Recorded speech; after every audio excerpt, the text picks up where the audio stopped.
Bom, então vamos começar. O palestrante de hoje é o professor Tomás Haddad. Ele se formou ele fez doutorado em física, né? Aqui na Universidade de São Paulo. Aí depois ele fez um pós-doc em História da Ciência e na Espanha, e ele é professor de História da Ciência aqui na Universidade desde 2005, né? E ele se especializou na história do século XVII, principalmente em questões relacionadas à astronomia. Então hoje ele vai falar sobre os cometas na astronomia da Revolução Científica. Bom, muito boa tarde a todas e a todos. Vocês me desculpem por esses minutinhos de atraso. Meus agradecimentos ao Henrique pelo convite para estar aqui no IAG. Eu já há vários anos, eu acho que esse ciclo, né, de astronomia ao meio-dia é um clássico, né, do IAG. Faz muitos anos que eu tive outra oportunidade de estar aqui. E é sempre uma alegria conversar com vocês, com tanta gente jovem, ingressante, futuros astrônomos e também, né, talvez, colegas que já estão aí há mais tempo nessa estrada. E vou fazer alguns breves apontamentos sobre questões históricas. Eu não vou, nessa minha fala, tratar, talvez assim, no finalzinho, de algumas coisas originais, algumas coisas que tenho feito, mas eu entendi que a própria natureza, né, da nossa conversa hoje é oferecer, né, pequenas revisões de alguns tópicos que são do interesse, sobretudo, né, do pessoal que está entrando, de gente que gosta de astronomia, eventualmente nem está, né, aqui na faculdade. Então, grande parte da minha fala não se refere a coisas que eu realmente tenho trabalhado, exceto, né, essa possibilidade aí no final. Mas eu acho que tem bastante coisa da literatura especializada em História da Ciência, que é muito vasta. É um campo bastante bem estabelecido do conhecimento histórico. Só, né, nessa literatura a gente já tem material para centenas, milhares de palestras, para cursos inteiros, e eu vou fazer um recorte muito específico que é em torno da questão dos cometas entre os finais do século XVI e o finalzinho do século XVII, começo talvez do XVIII, né? Ou seja, de 1580 mais ou menos até 1700 aproximadamente. Esse é o período que eu vou tratar aqui, tentando trazer para vocês algumas das questões muito... vou tocar nelas de maneira muito geral, mas, né, depois, se houver tempo da gente conversar mais, eu posso tentar aprofundar alguma coisa. E tem aqui o meu e-mail, quem quiser eventualmente continuar esse debate, essa discussão posteriormente, fique completamente à vontade para entrar em contato comigo. Deixa eu fazer aqui um breve plano do que eu vou falar. Primeiro, uma introdução, né, muito curta, na qual eu quero situar algumas questões históricas genéricas sobre esse período aí que a gente vai tratar hoje. Depois, algumas coisas um pouquinho mais específicas sobre como é que se investigavam os cometas até meados do século XVI, ou talvez um pouco antes, porque na segunda metade do século XVI ocorrem algumas transformações muito profundas no estudo dos cometas, e até um dos argumentos que eu quero discutir com vocês é que essas transformações elas são por um lado, o sinal de transformações mais profundas que estão acontecendo nas ciências como um todo, mas, por outro lado, elas também talvez sejam a causa, né, ou uma das causas dessas transformações. Então, né, tem um ciclo aí de mudanças na maneira de investigar os cometas que representam essas mudanças, por um lado, mudanças na ciência e, por outro, fomentam novas mudanças. Daí a gente vai ver, com um pouquinho mais de detalhe, eu selecionei 3 grandes grupos de problemas relacionados com a investigação dos cometas no período em questão aqui, final do século XVI, ao longo do XVII. O primeiro deles, que é o mais relevante aqui para os nossos propósitos e para os próprios argumentos que eu quero desenvolver, é a questão da determinação da órbita de cometas a partir de dados de observação. Isso é uma questão gigantesca na história da ciência, ela de fato permite que a gente entenda muita coisa sobre esse período, chamado de revolução científica. Eu até tenho alguns comentários daqui a pouco para fazer sobre o significado dessa palavra. E permite que a gente entenda coisas a respeito do funcionamento da dita ciência moderna, né? A relação sempre rica, sempre complexa do ponto de vista de analisar, às vezes conflituosa, às vezes complementar, entre a matemática e os dados empíricos, ou entre a teoria e a experiência e coisas desse tipo. Esse problema das órbitas, então, né, ele nos dá acesso a questões bastante importantes, não apenas para a história da astronomia, ou especificamente da astronomia cometária, mas para se pensar a história da ciência nesse início da chamada época moderna, que são os séculos XVI e XVII. Daí a gente vai comentar alguma coisa, isso muito mais brevemente, o tempo não vai nos permitir entrar demais nessa questão, mas ela é também, de certa maneira, ou pelo menos nesse período que é o que vai nos concentrar aqui, ela é uma questão que, até certo ponto, decorre da primeira, que é a investigação sobre a matéria dos cometas, do que eles são feitos. E como a gente vai ver daqui a pouco, isso depende de você ter alguma ideia de qual que é a órbita dos cometas, saber qual que é a matéria, ou pelo menos da maneira como se pensava nos séculos XVI e XVII, essas questões estão relacionadas. E, finalmente, algumas considerações que eu quero fazer sobre polêmicas a respeito do significado astrológico dos cometas.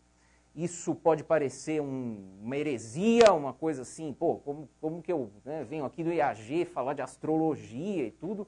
Vejam bem, eu não estou defendendo astrologia, mandando ninguém ler horóscopo e tal, mas assim, a astrologia ela tem um papel absolutamente fundamental na história da astronomia, ou daquilo que a gente denomina como astronomia. Não se pode evitar, não se pode varrer para debaixo do tapete. E é um papel muito mais assim do que aquele que às vezes é conferido para a astrologia, de representar algo que precisava ser superado, né? Então a astrologia ela seria ali um conjunto de coisas arcaicas, antiquadas, e a história da astronomia seria uma vitória daquilo que se faz, daquilo que se entende como astronomia, sobre a astrologia.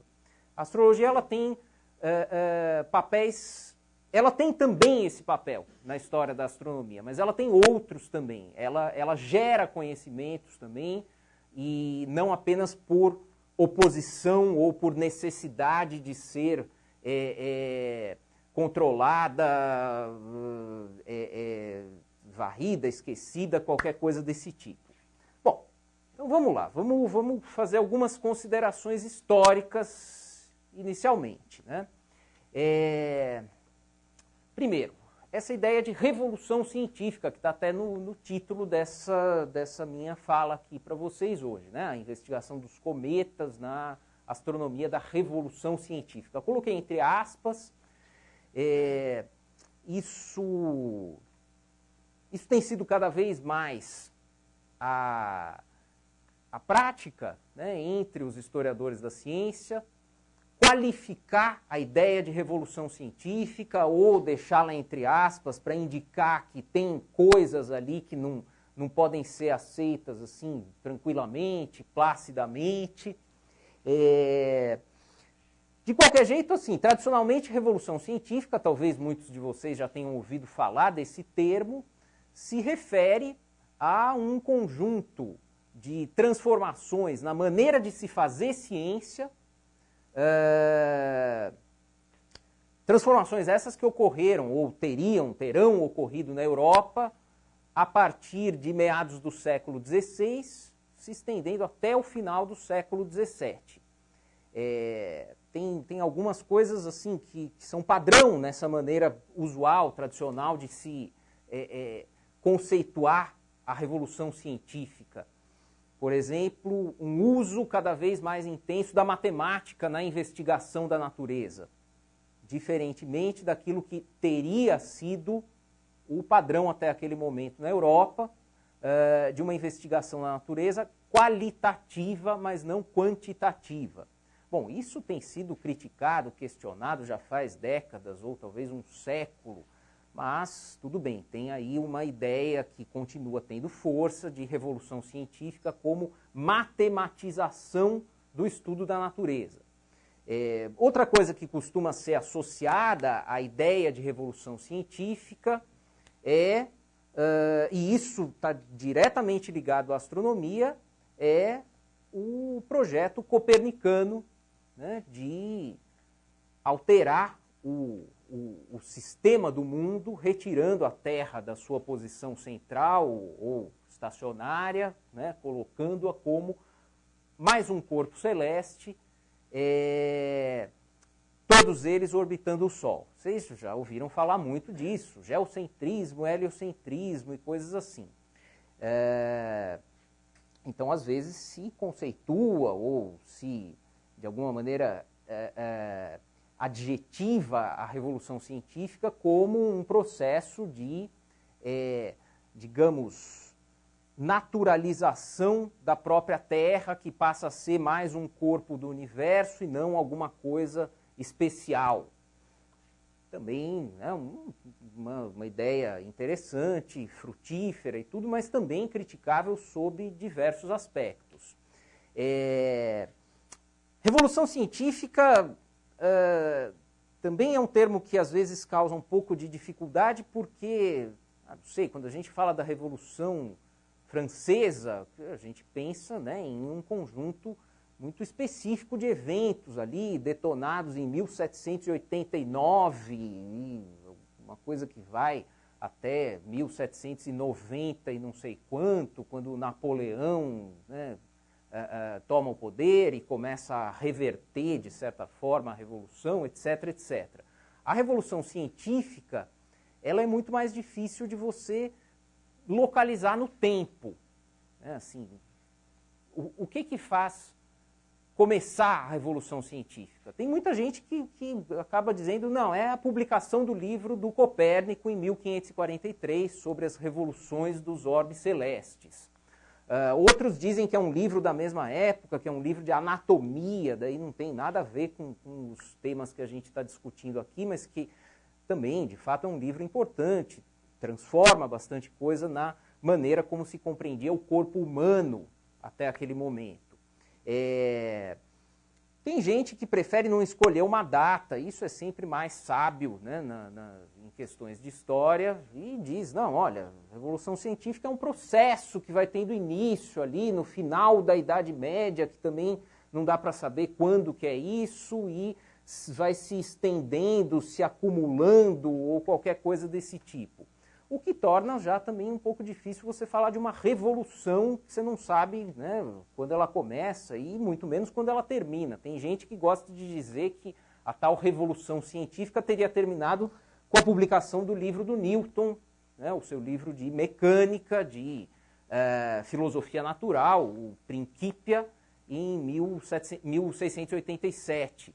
Outros já sugerem que não, é com o livro de ótica do Newton, em 1703 ou 4, ou com qualquer outra coisa. Bom, enfim, tem muita arbitrariedade nisso, e o risco que a gente corre é que esse conceito de revolução científica ele sirva só para, né, ser usado assim como um argumento em favor da ciência, mas de maneira muito pouco científica, né? Muito pouco fundamentada. Infelizmente, eu acho que isso é o que frequentemente acaba ocorrendo com um conceito desses. Desde a Revolução Científica, nós sabemos que isso ou que aquilo, a modernidade tem início na Revolução Científica, vai virando um chavão, né? Uma palavra muito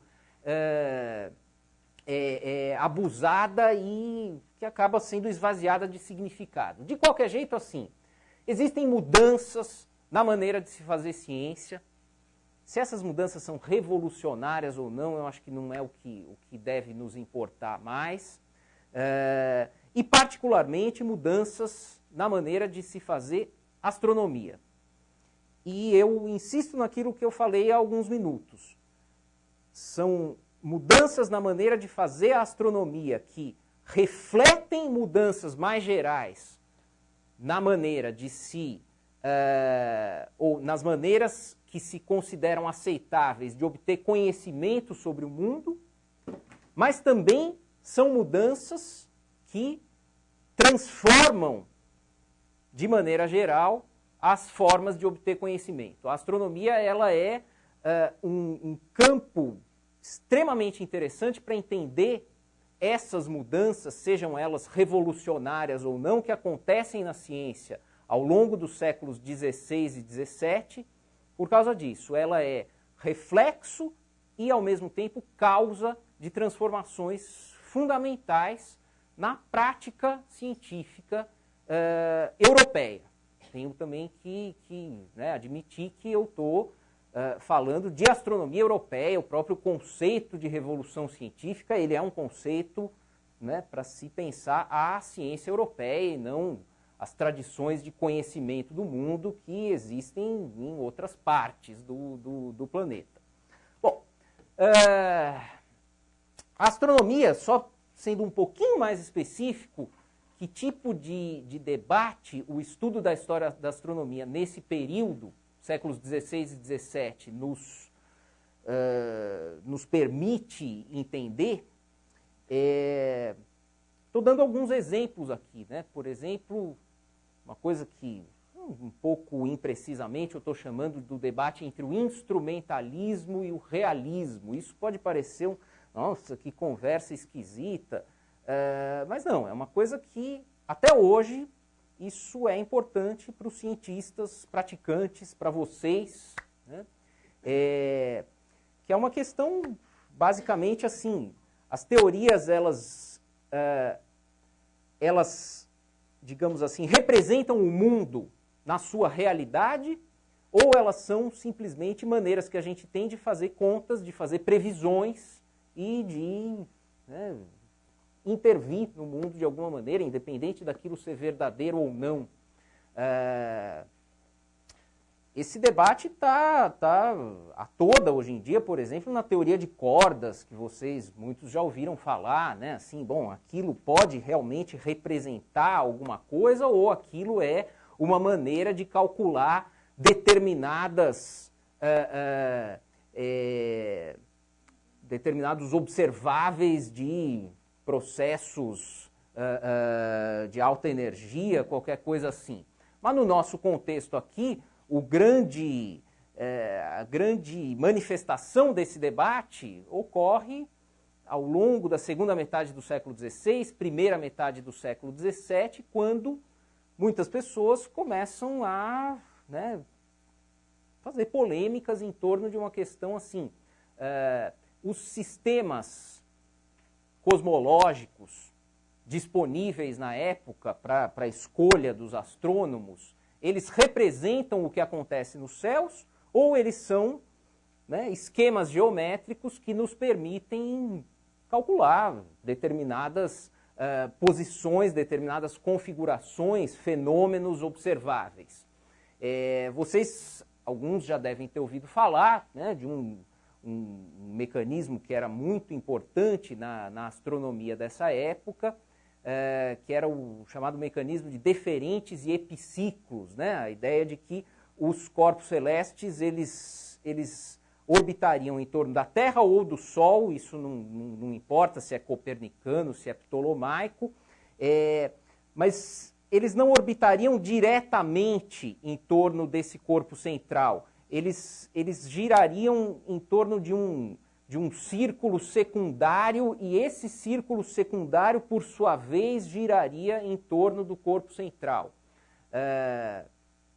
E daí uma questão assim, bom, essa coisa existe mesmo, né, esse tal desse círculo secundário, ou ele é só uma maneira de fazer as contas e conseguir estabelecer, por exemplo, tabelas de coordenadas para posições planetárias de uma maneira que seja verificável.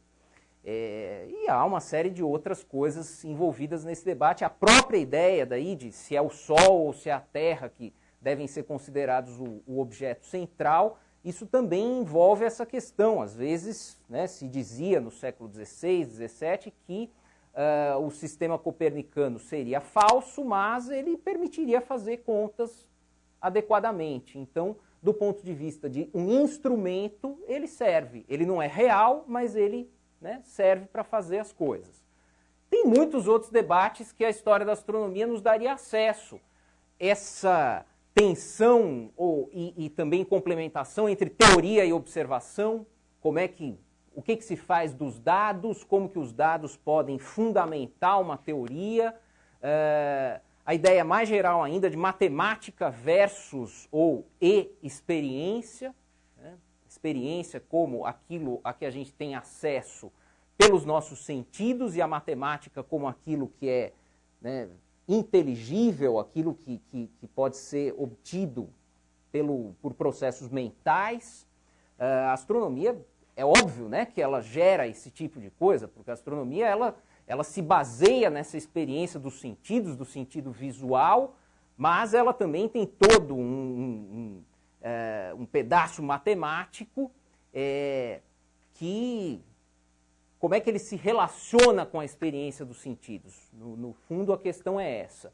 E isso, a partir da astronomia, tem impacto também em outras áreas, né, em muitas outras áreas das ciências modernas, vamos dizer, na física, por exemplo, na cinemática, que é uma área importantíssima da física do século XVII, e uma série de outras questões. Vamos adiante, não dá para eu ficar tergiversando muito. Eu só quero comentar agora com vocês, né, ainda nesse sentido dessa situação geral do nosso problema, a questão aristotélica. Todo mundo já ouviu falar de Aristóteles, aquele influentíssimo filósofo grego da Antiguidade Clássica. No período que a gente está tratando aqui, Aristóteles já tinha morrido há praticamente 2000 anos, mas, né, a influência das suas obras era imensa. Às vezes o Aristóteles, eu acho que muito injustamente, é considerado como um vilão da história da ciência, porque as suas teorias teriam atrasado alguma coisa que sem elas poderia ter ocorrido antes. Eu acho que isso é besteira, é um exercício aí de adivinhação histórica, não faz sentido. O fato é que o Aristóteles ele tinha um sistema de pensamento, um sistema filosófico, um sistema de interpretação do mundo que era muito completo, era um sistema, né, procurava dar conta de todos os fenômenos, dar sentido para todos os fenômenos, fossem fenômenos naturais, fenômenos astronômicos, coisas dos animais, das plantas, fenômenos do próprio ser humano, das suas emoções, das suas organizações sociais e políticas. O Aristóteles tinha, né, algo a dizer sobre tudo que a gente possa imaginar, particularmente no caso da astronomia e mais particularmente ainda no caso dos cometas. ele tinha coisas importantes e que, de certa forma, né, constituem o pano de fundo para qualquer coisa que a gente queira falar que aconteça nos séculos XVI e XVII, na astronomia europeia, naquilo que se refere a cometas, temos que ver o que o Aristóteles e os seus seguidores, que eram, né, inúmeros, haviam pensado sobre esses corpos. Bom, a tradição aristotélica, aqui no caso da astronomia, a parte mais importante que a gente tem que manter na cabeça é que Aristóteles propõe uma separação completa entre o chamado mundo sublunar e o mundo supralunar. Ele opera dentro de um esquema geocêntrico, a Terra como centro do universo, como um corpo parado, o corpo pesado do universo, e entre a Terra e a Lua existiria um mundo feito dos 4 elementos, terra, fogo, ar e água, um mundo em que as coisas se transformam, mudam permanentemente, que é o que a gente vê, né? A gente nasce, morre, as coisas elas crescem e apodrecem, é um mundo em transformação constante. As águas, né, as marés sobem, tudo. O mundo, além da Lua, pensando num universo, né, que está centrado na Terra, logo em volta da Terra teria uma esfera, né, uma esfera invisível que carrega a Lua na sua órbita em torno da Terra. Dentro dessa esfera, então, é tudo feito dos 4 elementos tradicionais, terra, fogo, ar e água, é tudo mutável, mas para além disso, ou seja, no mundo realmente celeste, dos planetas, das estrelas, do próprio Sol,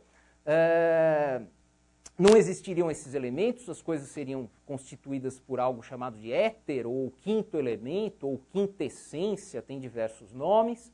Não haveria possibilidade de mudança nesse mundo, né? É um mundo eterno, permanente, em que as coisas estão sempre girando e elas não mudam de aparência, elas não mudam de propriedade, de nada disso. Bom, não mudam de aparência é um problema, porque mudam, né? Vocês conseguem perceber que, um planeta, por exemplo, ele pode estar mais ou menos luminoso dependendo de quando você olha. Então, como é que o Aristóteles explica isso, ou os aristotélicos explicam isso? Não pode ser o planeta ou o Sol que está mandando mais ou menos luz, qualquer coisa desse tipo. Precisa ter algum esquema geométrico, e daí que começa a entrar essa história dos epiciclos e tal, para poder afastar ou aproximar o planeta e qualquer outro fenômeno celeste que pareça ter alguma mudança, ele precisa ser explicável no esquema aristotélico, a mudança precisa ser explicável como resultado não de uma transformação que ocorra nos próprios objetos, mas simplesmente como resultado de alguma combinação de movimentos que faz com que as coisas adquiram configurações que aparentam diferenças. Os cometas são um problema, né, nesse esquema, porque os cometas eles surgem e desaparecem de maneira razoavelmente rápida, esplendorosa, né? O que está acontecendo aquilo? É uma espécie de de algum corpo celeste que começa a emanar uma coisa e daí ele se dissolve. Poxa, mas as coisas do mundo celeste, supralunar, não podem se transformar, segundo Aristóteles. Elas têm que ser permanentes. Será que tem alguma maneira da gente explicar os cometas, então, através de movimentos complicados que fazem com que eles surjam e daí desapareçam para sempre? Também é difícil isso, né? Porque a regularidade é uma das propriedades do mundo celeste para o Aristóteles e para os seus seguidores. E o que acontece é que os cometas, então, acabam sendo colocados pelo Aristóteles no mundo terrestre. Eles são considerados como fenômenos meteorológicos ou atmosféricos que ocorreriam na chamada região do fogo, que é uma região, né, assim, a mais próxima da Lua. Essa é digamos, o padrão, né, de interpretação durante séculos, mais de um milênio, sobre o que são os cometas. Deixa eu só mostrar aqui uma imagem para vocês. Isso é um livro de astronomia do primeira metade do século XVI, um livro bastante importante. Eu selecionei essa imagem só porque aqui no centro, isso aqui é a Terra, né, pessoal? Aqui no centro, e ela está cercada pelas esferas da Lua, de Marte, de Mercúrio, Vênus, Sol, Marte, etc., etc., né, até chegar aqui nas estrelas, tudo isso girando em torno da Terra. Mas o que me interessa agora é a parte central mesmo. Esse é o mundo sublunar. Ó, a Lua está aqui. A partir da Lua é tudo feito do tal do éter. Abaixo da Lua é o mundo que a gente conhece, que a gente tem, né, mais acesso. E esse mundo, bem aqui no meio, tem terra e água, daí aqui tem ar, e aqui, bem no alto, já próximo da Lua, tem fogo. Tem uma ideia aí do Aristóteles e dos aristotélicos de uma separação dos 4 elementos. E os cometas, eles pertenceriam a essa região aqui do fogo. Da mesma forma que os meteoros, e até a palavra meteorologia vem disso, né? Da ideia de meteoros, meteorologia como estudo de fenômenos eminentemente atmosféricos. Pô, mas meteoro não vem do espaço? Sim, mas, né, nessa conceituação clássica, o meteoro está associado à atmosfera. Só completar aqui para vocês, tradicionalmente os cometas também são considerados isso desde a antiguidade, ou como, e isso continua no século XVI e ao longo do XVII, ou como avisos divinos de que alguma coisa não está boa, que alguém fez besteira, que tem muito pecador, qualquer negócio desse tipo, ou como causadores de, né, eventos, principalmente eventos catastróficos na natureza, enchentes, terremotos ou sociais, guerras, mortes, até eventos pessoais. Essas coisas, então, elas convivem, mas elas não são totalmente compatíveis. A ideia de aviso divino não significa que o cometa é o causador de algum evento aqui no nosso mundo, seja um evento natural, seja um evento humano. Ele é um aviso de que Deus vai punir, que Deus vai fazer alguma coisa, ou até os deuses. Isso entre os romanos já havia essa ideia do cometa como aviso divino. O cometa como causador é muito mais aquilo da astrologia tradicional, né? De um corpo que, numa determinada configuração, ele pode causar transformações ou, pelo menos, promover determinadas inclinações. A gente vai ter que voltar a isso daqui a pouco. Vamos só registrar essa ideia.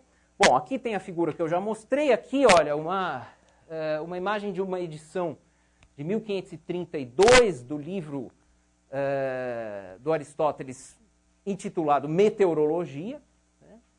E, vejam só, a gente tem aqui, né, totalmente dentro desse mundo sublunar, diversos fenômenos que nós consideraríamos que são fenômenos celestes, mas que, no pensamento aristotélico, eles ocorrem na atmosfera. Particularmente, né, os cometas estão aqui. Tem diversas formas de cometas aqui que estão representadas,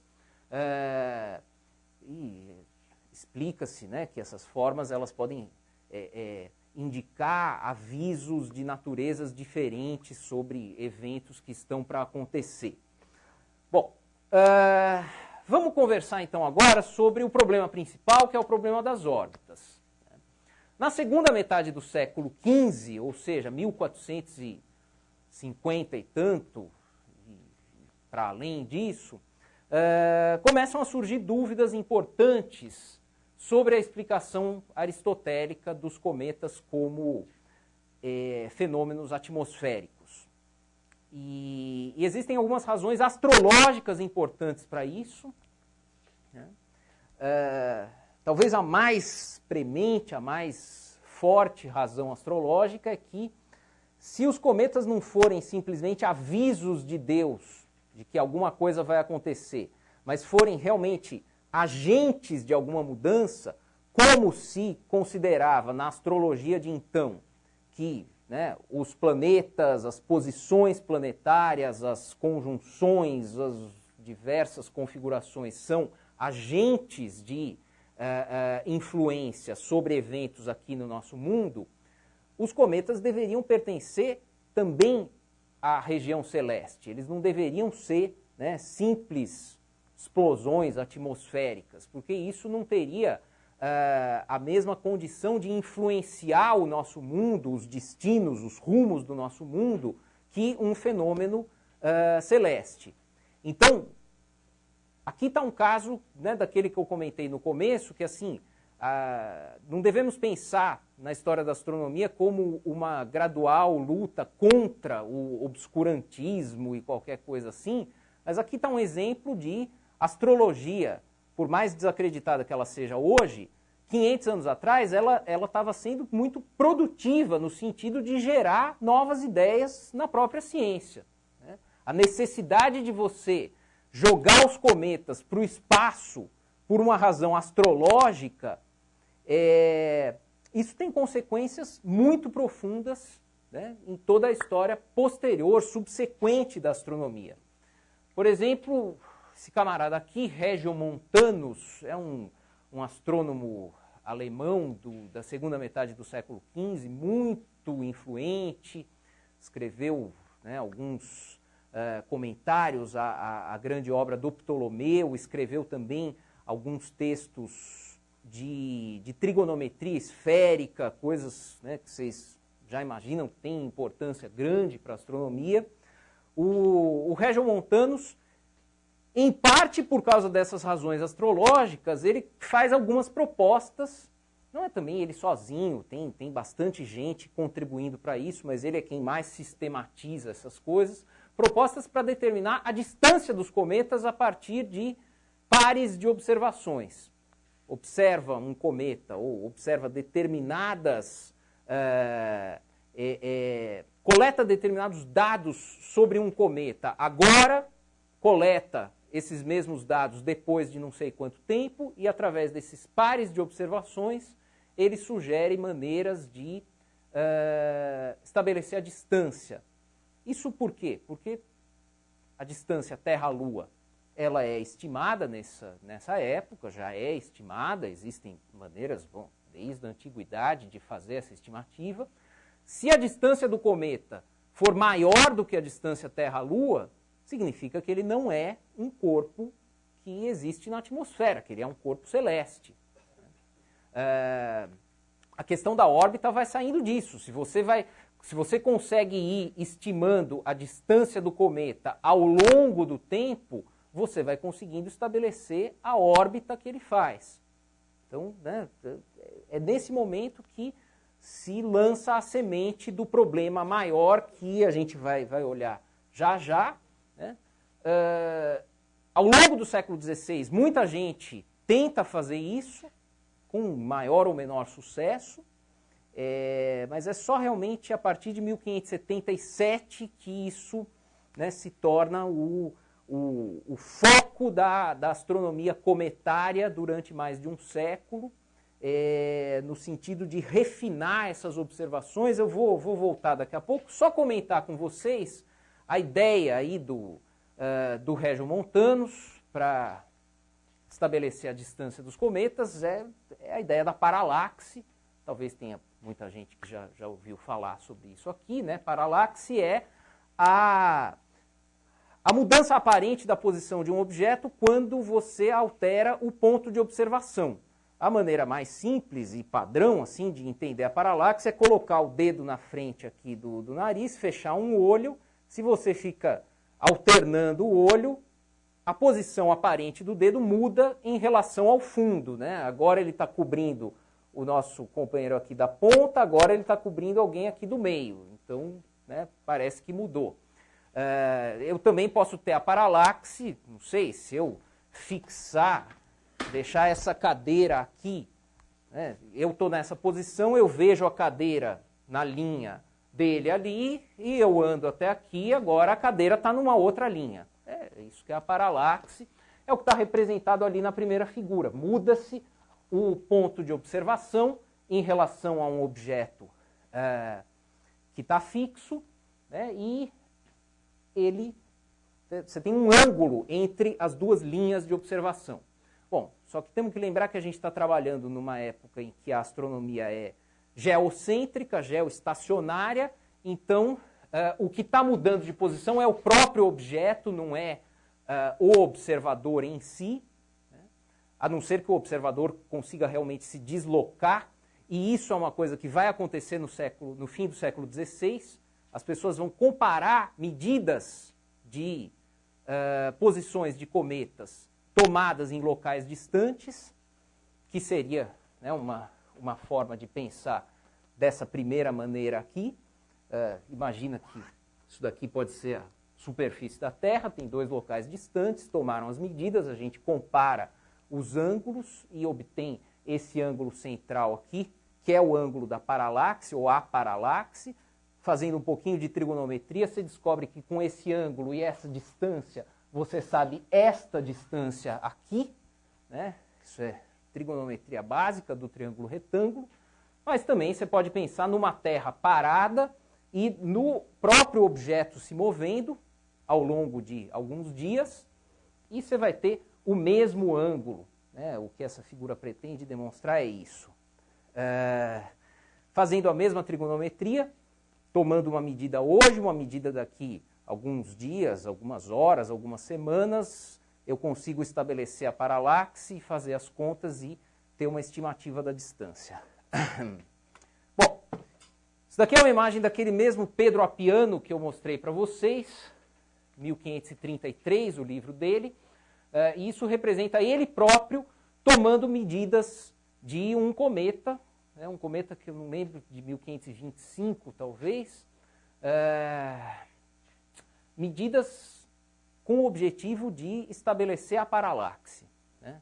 Então, ele está aqui e o que a figura representa, claro, isso não é uma fotografia, mas a figura representa um dia ele olha para o cometa ali, outro dia ele olha para o cometa aqui, no terceiro dia ou na terceira medida ele olha para o cometa aqui e, né, com esses pares de medidas que vão se estabelecendo, ele vai determinando a distância do cometa em relação ao ponto de observação e determinando a órbita do cometa. É claro que o cometa tem, como vocês sabem, um movimento próprio, né, que a gente precisa também levar em conta quando faz essas estimativas aqui. Ou seja, o cometa ele não é que ele... que num período de 24 horas ele reproduz exatamente a posição em que ele estava.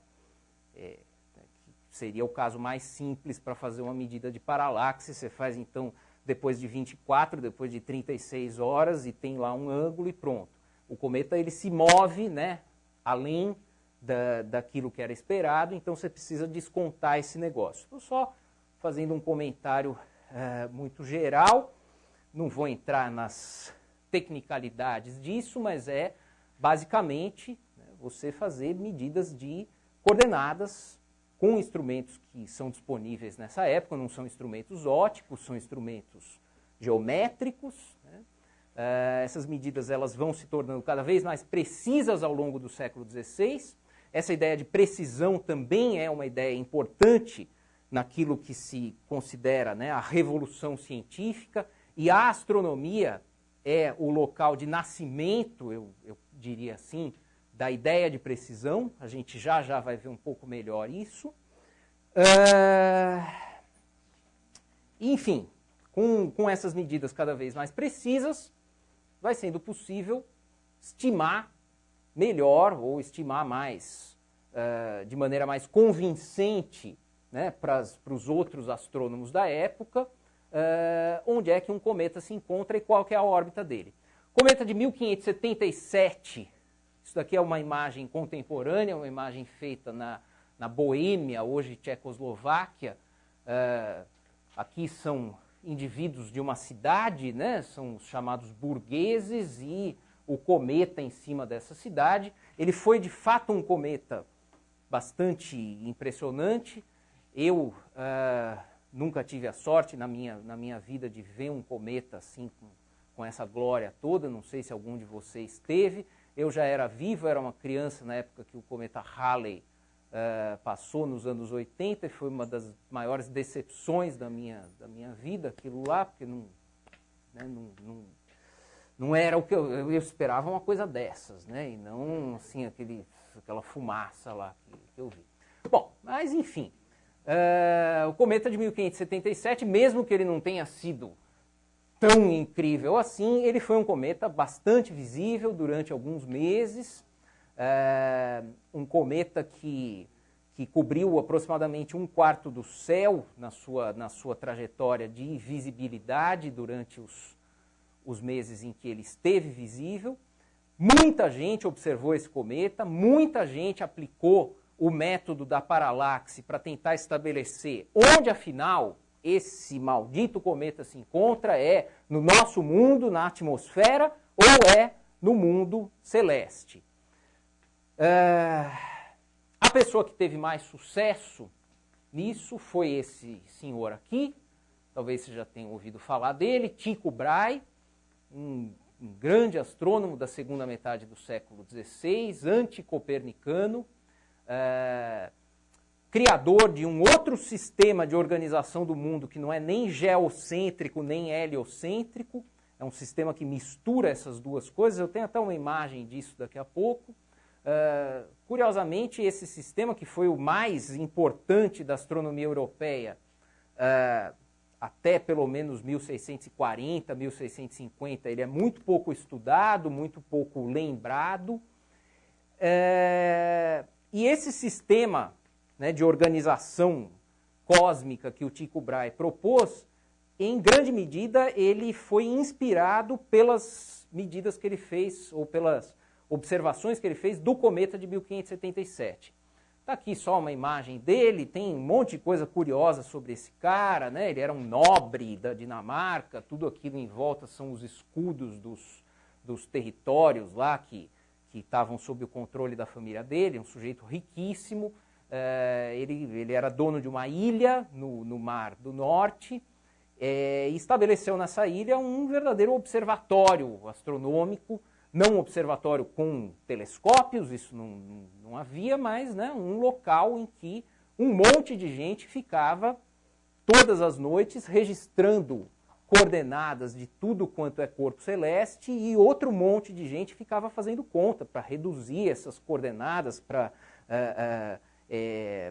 um determinado sistema, para fazer interpolações, isso, aquilo, outro. Erroneamente, o Tycho Brahe às vezes é chamado, em livro-texto, livro didático, de o maior observador a olho nu que existiu na história da astronomia, como se ele fosse um cara com, né, visão de águia, de raio-x, de qualquer coisa desse tipo. Ele, na verdade, era um grande líder de uma imensa equipe que, né, as pessoas ficavam repetindo observações e, digamos, meio que sem saber, ele conseguia médias que eram muito precisas. Não é, né, que ele via as coisas de um jeito que ninguém mais enxergava. Isso não tira nenhum mérito dele como, né, um astrônomo extremamente criativo, que viu o cometa de 1577, já tinha visto em 1572 uma supernova, ela apareceu na constelação de Cassiopeia. Ela é muito importante também para a história da astronomia, essa supernova, porque o Tycho Brahe, usando o método da paralaxe, ele concluiu que aquele negócio tinha que estar muito distante da Terra, e foi um fenômeno difícil de explicar dentro do esquema aristotélico, porque é algo que surge e desaparece numa região que, de acordo com o Aristóteles ou com o aristotelismo, não deveria ser passível dessas mudanças ocasionais, assim, tudo deveria ser regular na região celeste. A supernova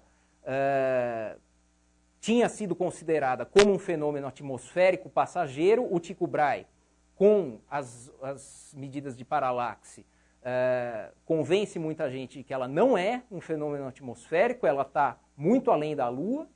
E no caso do cometa, ele também vai conseguir fazer isso. Esses são manuscritos dele, né, que estão preservados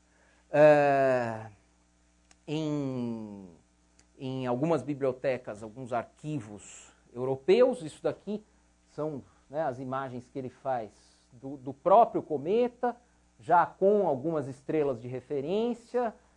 Aqui uma coisa um pouquinho mais completa, identificando, né, numa certa constelação, numa certa data onde que o cometa está visível.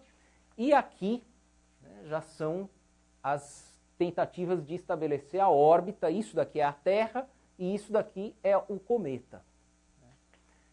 Tem uma coisinha nessa figura que eu ainda não vou falar, mas já é bastante importante. O fato é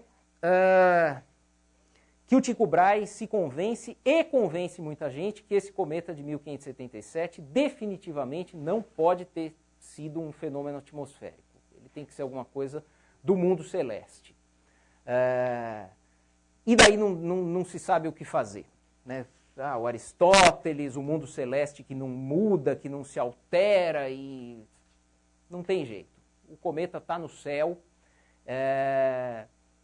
e é por isso que, para alguns outros autores, né, a grande virada, digamos, da maneira de se fazer ciência acontece nesse momento aqui, por causa de um cometa, né, e por causa da investigação, da tentativa de estabelecer a posição desse cometa e a sua órbita. A grande virada, digamos, ou melhor, eu quero dizer a grande virada naquilo que seria uma forma antiga de fazer ciência para uma forma nova.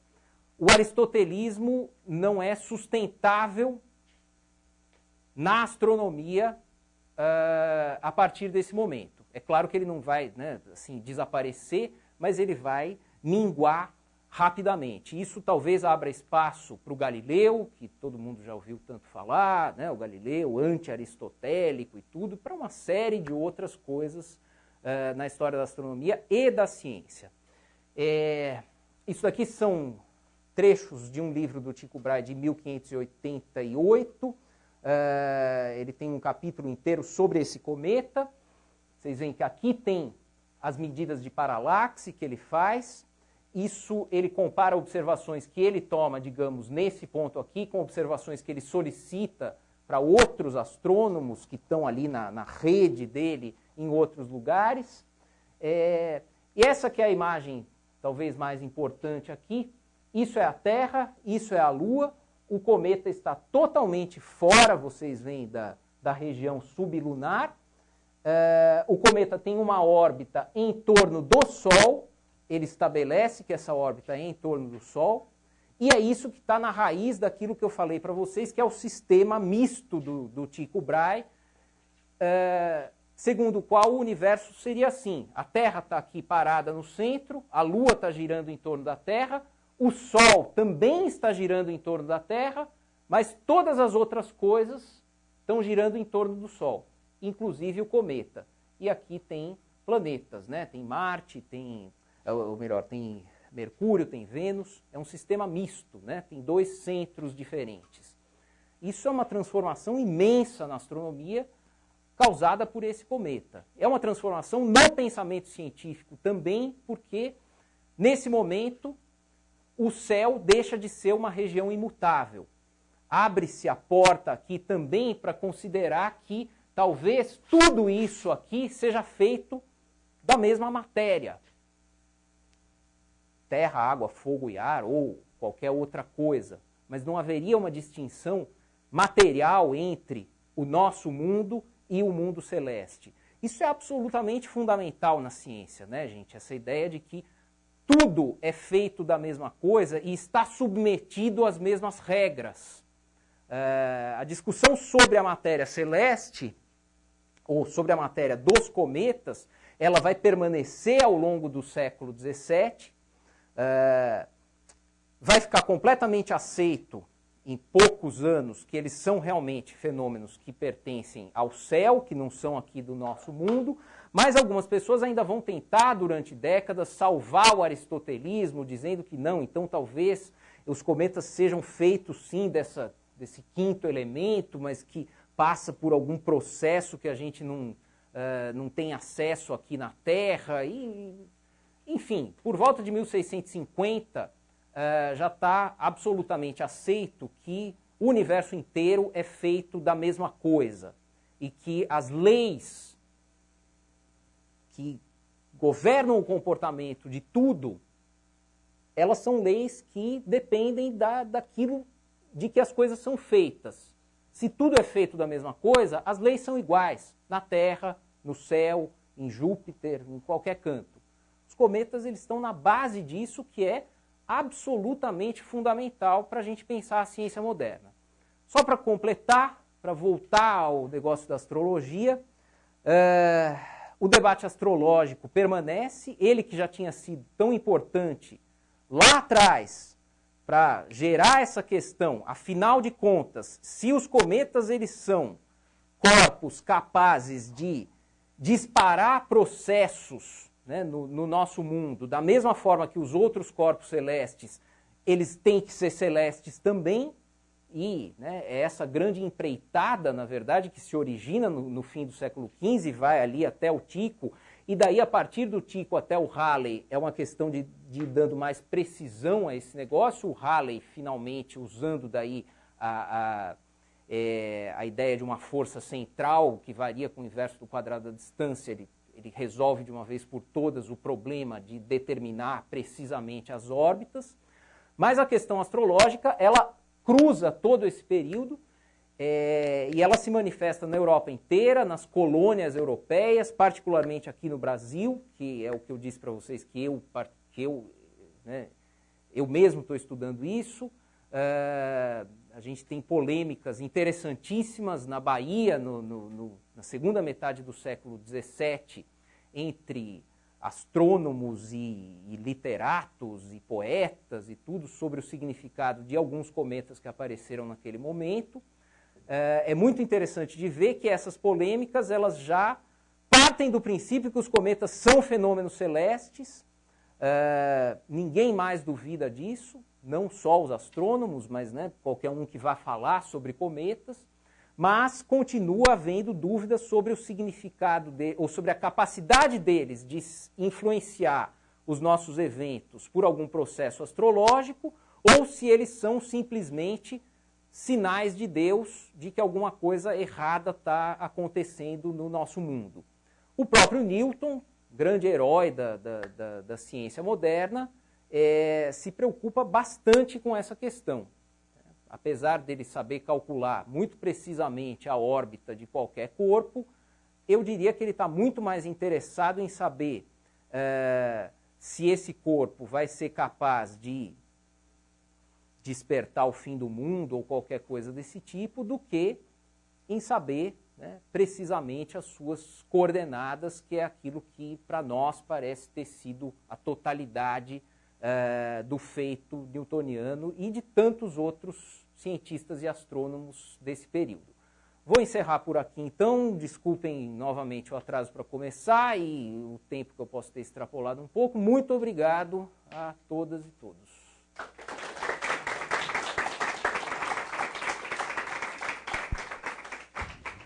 Perguntas?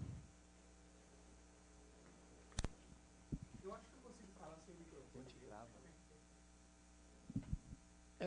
Existe uma história de que o cometa de Halley ele foi primeiramente avistado, ou há relato de que ele foi avistado na Bahia por um padre jesuíta antes do Halley. Eu gostaria de saber se isso é realmente... Existe relatos sobre isso, ou se isso é apenas uma história inventada? Olha, eu acho que a questão assim como é que se diz, da precedência, né?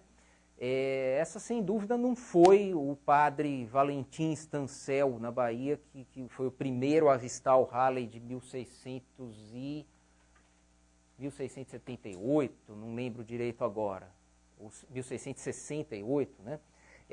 Mas ele fez observações do Halley.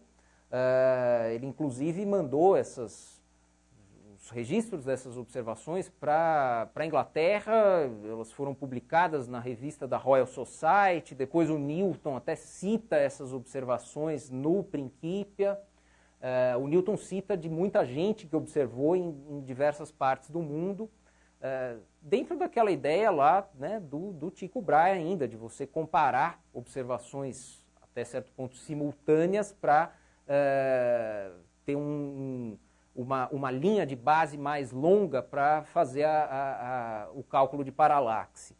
Mas, enfim, na Bahia havia gente observando o céu. Não diria que foi o primeiro a avistar a passagem do Halley do século XVII. Mas ele observava. Na cidade do México havia muita gente observando, em Lima, no Peru, havia, em Boston, nos Estados Unidos, enfim, toda essa América colonial tinha gente observando, registrando, tinha gente com telescópio, fazendo contas, em contato com astrônomos europeus. Enfim, eu estou só, né, tentando comentar com vocês que as Américas não eram